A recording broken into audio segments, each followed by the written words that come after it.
Hello, everyone, and welcome to Storytime from the Angie W. Cox Public Library in downtown Partyville, Wisconsin. Today we are reading two stories. The first is Most Marshmallows by Rowboat Watkins, and the second is Blizzard by John Rocco. The theme for these stories is hot chocolate. Don't forget to pick up our matching craft that goes along with these stories.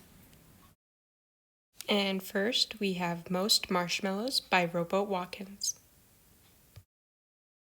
Most marshmallows don't grow on trees, or come from storks, or even Mars. Most marshmallows are mostly born to one sweet parent or two, and live in homes of one kind or another. They celebrate birthdays, they watch TV, they go to school most mornings, and learn to be squishy, and how to stand in rows, and why they can't breathe fire. Fire is only for dragons. Most marshmallows eat dinner together and fall asleep most nights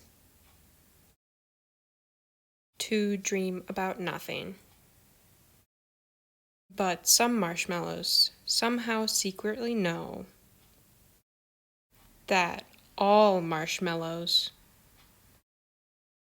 can do anything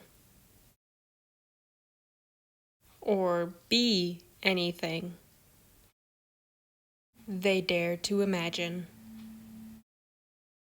So, roar!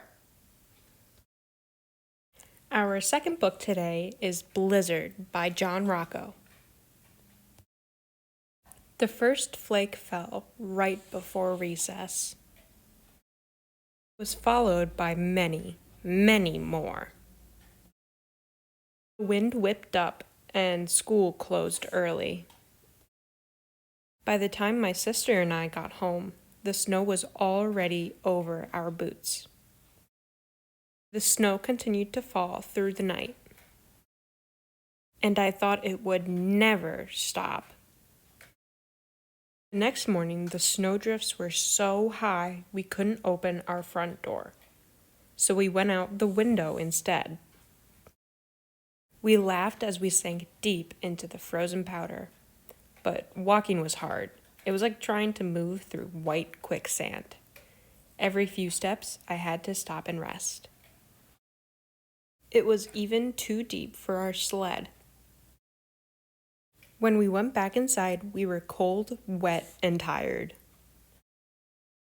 We made camp by the wood stove, and our feet tingled as we sipped hot cocoa made with milk. On the third day, Dad shoveled the driveway so he could get the car out when the snowplows came. We dug tunnels and secret rooms under the snow. By day 4, the plows still hadn't come. I wondered if we'd ever see grass again. Inside, things got tense as our food started to run out. I knew we couldn't survive much longer on cocoa made with water. We need to get to the store, but the roads aren't plowed, and we certainly can't walk through this. On day 5, I realized it was up to me to take action. I was the only one who had memorized the survival guide. I was the only one who knew what equipment was required. I was the only one light enough to walk on top of the snow. On day 6, I made a list. I prepared the sled. Then I set off. My usual landmarks were covered by snowdrifts, but I managed to check in with the neighbors on my long journey. Coffee. Okay. Peanut butter. First, I checked in with the neighbors. Then I helped build a snowman. I climbed a lookout. Then I went the wrong way. Made a snow angel. Explored an igloo. And joined in on a snowball fight. Then I made it. At last I reached the store. I was tired, hungry, and chilled to the bone, but I couldn't think about myself. I was on a mission. Are you going to carry this all by yourself? Yes, sir. I've got my sled. Yes, he's on his way back now. On the return trip, I raced to drop off the groceries before the sun went down.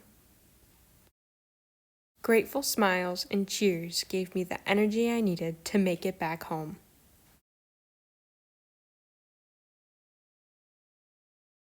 That night, we all had hot cocoa made with milk, and it had never tasted better.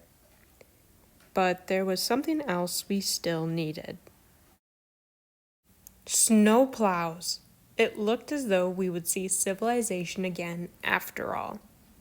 Guess we'll have to go back to school tomorrow. Oh, boo!